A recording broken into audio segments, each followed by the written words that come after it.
By end of this video, you will understand what is shadow work, why should you care, and how to turn your shadow work into shadow play. So why should you care about shadow work? As Carl Jung said, until the unconscious becomes conscious, it will direct your life and you will call it fate.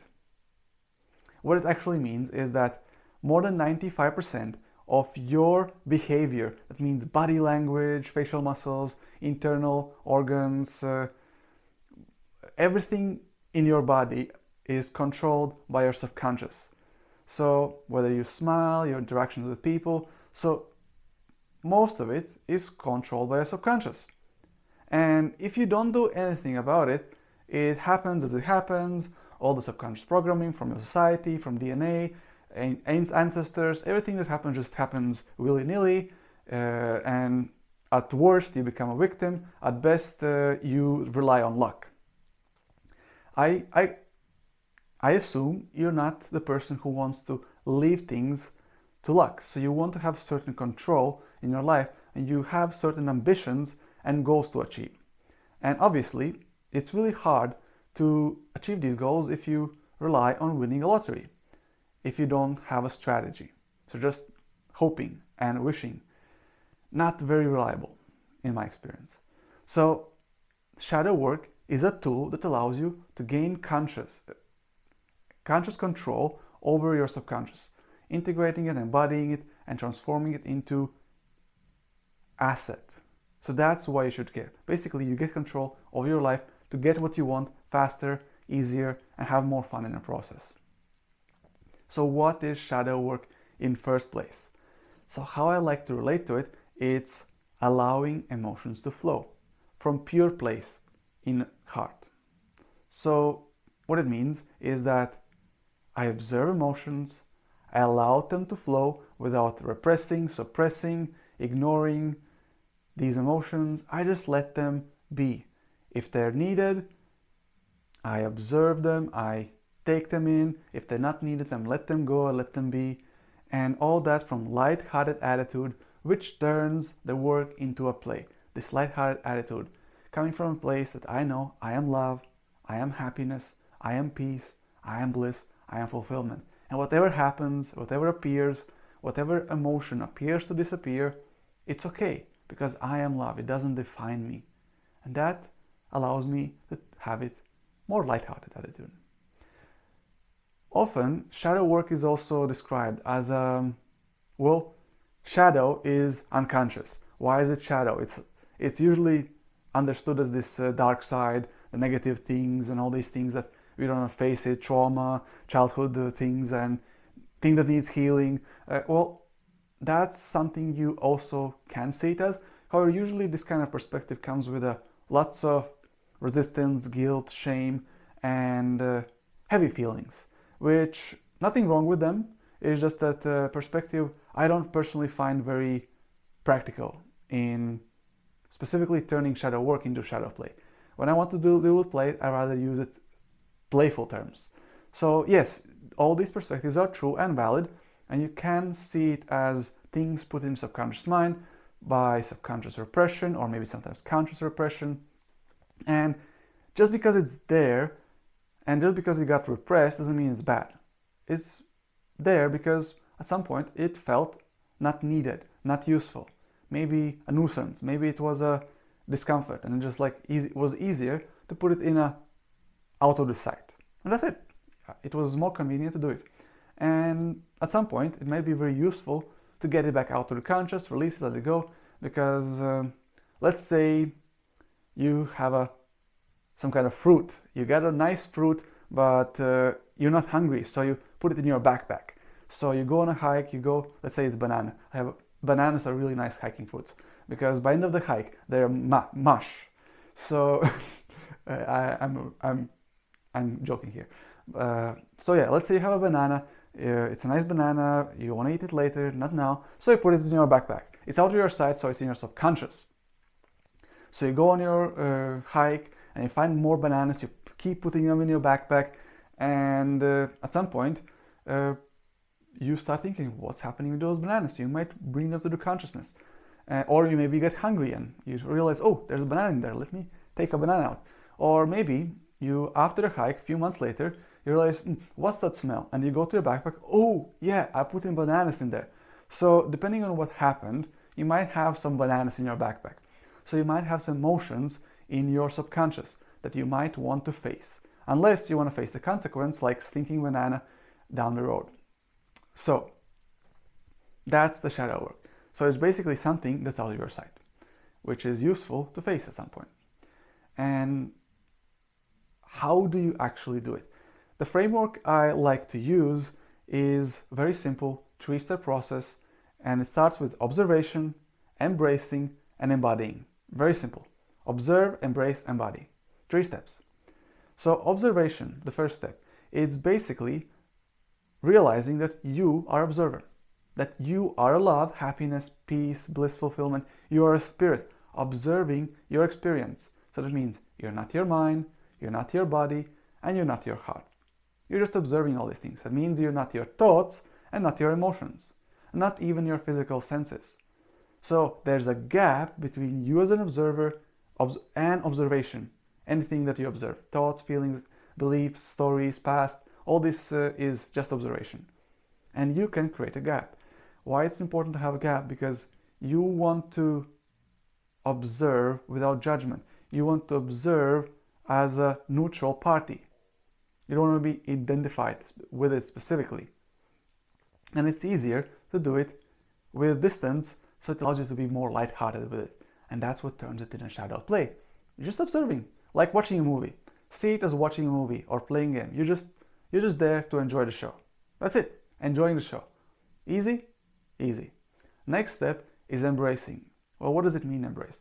It means accepting the reality. Okay, it means that if I see a certain actor playing a certain role in this movie I'm watching in a movie theater, then I accept that the crew chose this actor to play this role. It means I'm not trying to resist it, I'm not arguing with the director, I'm just accepting. This is the actor that showed up to play the role.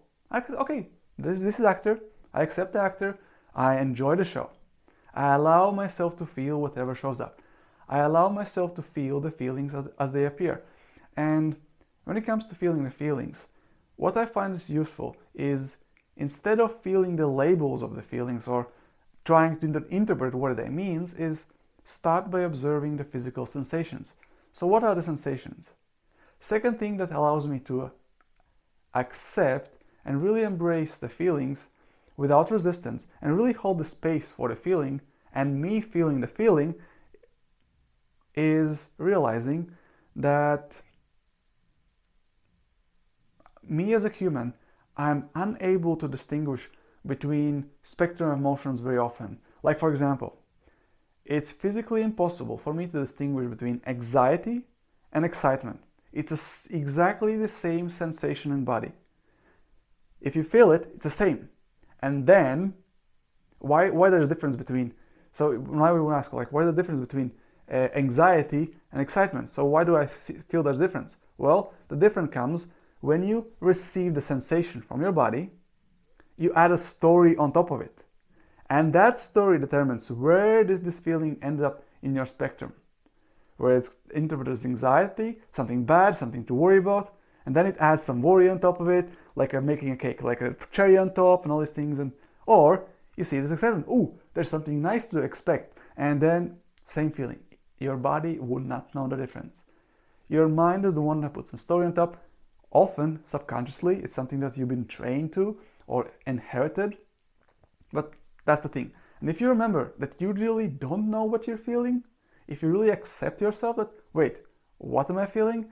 Because mind likes to go on a familiar path, like to interpret, oh, this is anxiety, this is because the third grade, I got this experience in school and that's why I have this anxiety, public speaking. No. Is this real anxiety? Maybe it's excitement. I'm excited what's going to happen. Do I really know it's going to be a tough crowd, or it's just my imagination? Well, the fact is, we're not God, and we can't really predict the future. So let's give us benefit of doubt. If we're doubting ourselves, let's give us the benefit to the doubt that we actually don't know. Good, bad, we don't know. So why would I interpret it as an anxiety? That would be saying I do know it's bad. Versus, you could stay neutral, or what I usually like to do is, well, since I don't know whether it's anxiety or excitement, why don't I choose excitement? A lot more fun, right? Because it could be neutral, it could be negative, it could be positive. Well, since there's a benefit of doubt in there, because I don't know, honestly, why don't I choose the one that I want?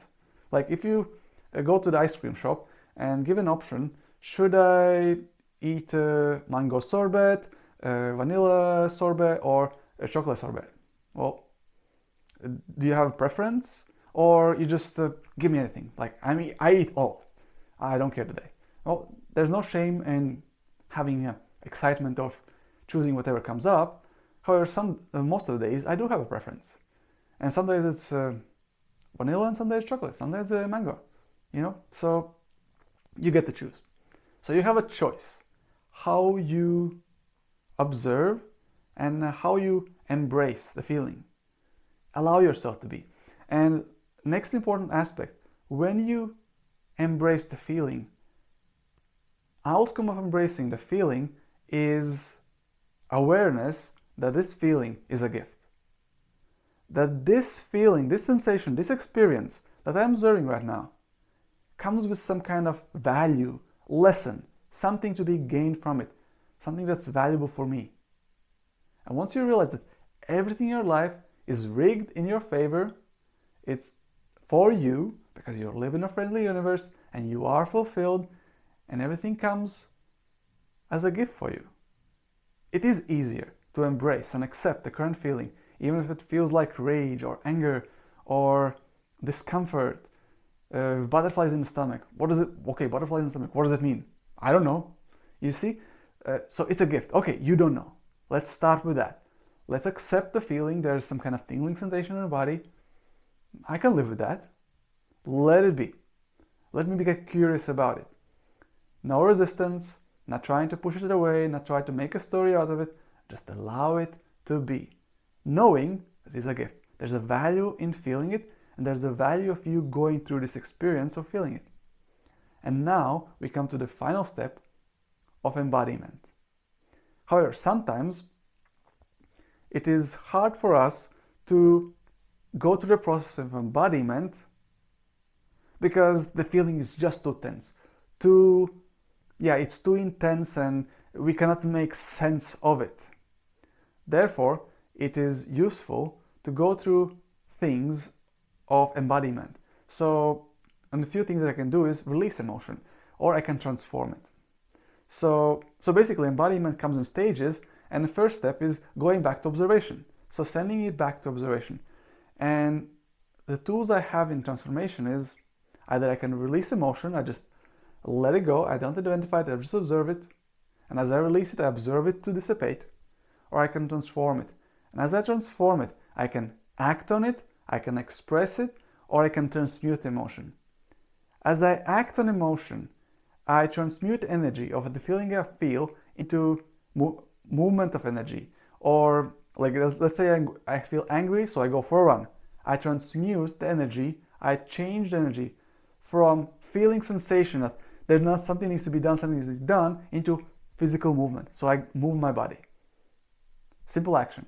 So as I run, what usually happens, emotion goes down, intensity lowers, and now I can process it, I can feel it, I can sense it. It's easier for me to observe it, easier for me to embrace it, and now I can embody it in a more harmonious way.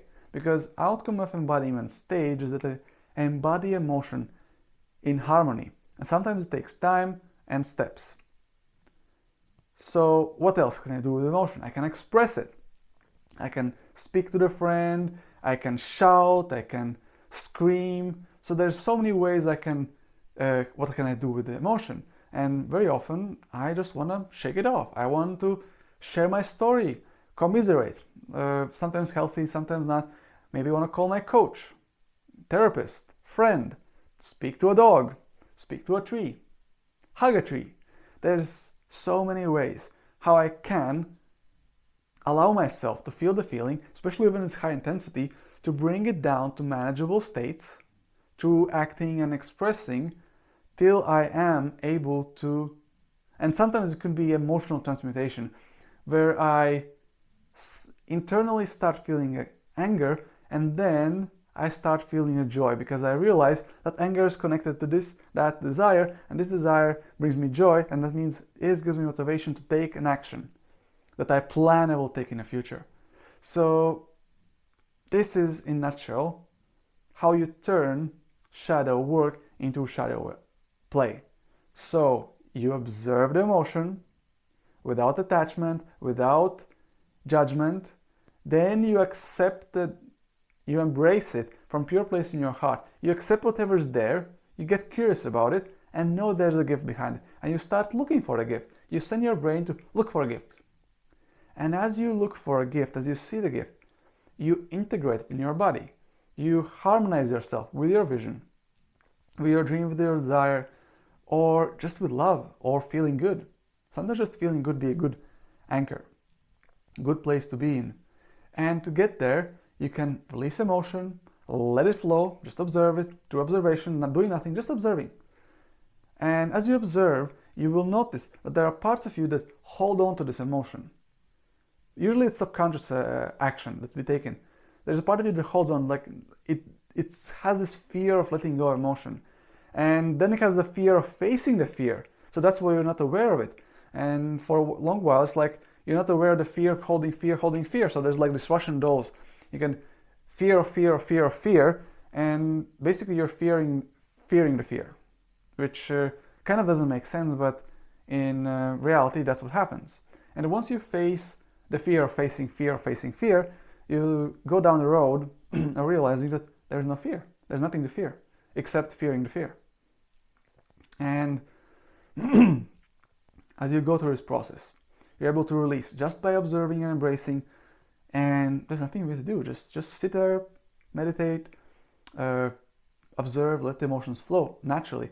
Because naturally, if you don't resist, because subconscious mind tends to resist, likes to hold on to this identity, this ego likes to hold these reins, might take a while until you realize that, oh, why did, because one thing to remember, any emotion that shows up, in 90 seconds, it dissipates. If it doesn't dissipate, it means there's something within you that recreates this emotion. That means there's something's recreating it, re-engaging it, and holding on to it. And then you observe, okay, what within me? You start observation, you put your focus on awareness, where in me, what in me, where is it in the body, you observe. Then you accept it, find a gift. Why am I carrying this here? Oh, because there's something valuable in there. And you go through the process. Sometimes you need to act, you need to express, transmute. That's a bit more complicated. Not going into details on transmutation in this video. If you'd like to hear more about it, let me know.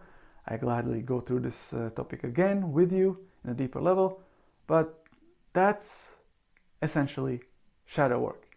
And again, I want to emphasize that this could be work or this could be play. And what makes it a play is light-hearted attitude towards it. It's just experience, just a movie. It's just a game. And it could be more like this detached feeling. It also could be, I care so much about my feelings. So you choose the spectrum of feeling how you want to play it. Again, like could be deep care, passion, could be any feeling you like. As long as it's harmonious, you will enjoy it. And it will be harmonious journey. You can also go through the journey from a place of obligation, should, I need to do this because I need to get my goals done, or you get to choose. You get to play as you want. There's no guilt, no shame in choosing any modalities. You can go through this as a struggle. Like a lot of people have subconscious programming that shadow work should be lots of struggle, lots of pain, suffering. So you need to really feel this pain in the shadow body and all these things. Well, that's one way to do it. There's no shame in choosing this path. And there's benefit of going through this experience and all these things. Personally, I believe that it can be shortcutted, can be more fun. And yes, you need to be ready to face any feeling, any pain, as long as it's necessary. At the same time, you don't need to make it hard on yourself. You don't need to hold on to it longer than necessary. And my belief is that 90 seconds is more than enough.